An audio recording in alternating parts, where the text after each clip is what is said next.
เมื่อนี้ได้รับกิจนิมนต์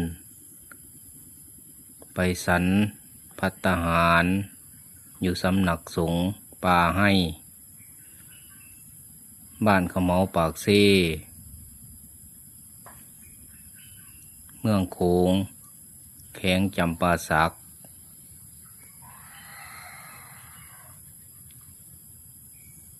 มื้อนี้เป็นวันมงคล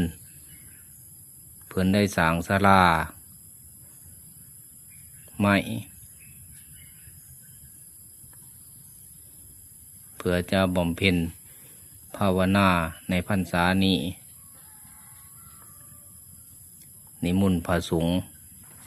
ไปสันภัตตาหารยกศาลาใหม่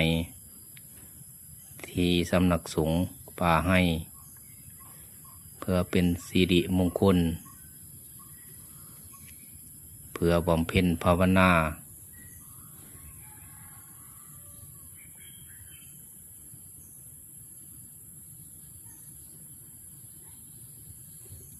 ขออนุโมทนาสาธุบุญนำครูบาอาจารย์ออกตนญาติโยมที่มีศรัทธาได้มาสวย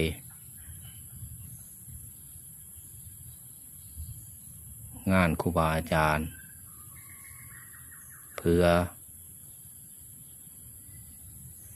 ให้ได้มุ่งหลังคาก่อนเขาพรรษาสำนักสงฆ์ใหม่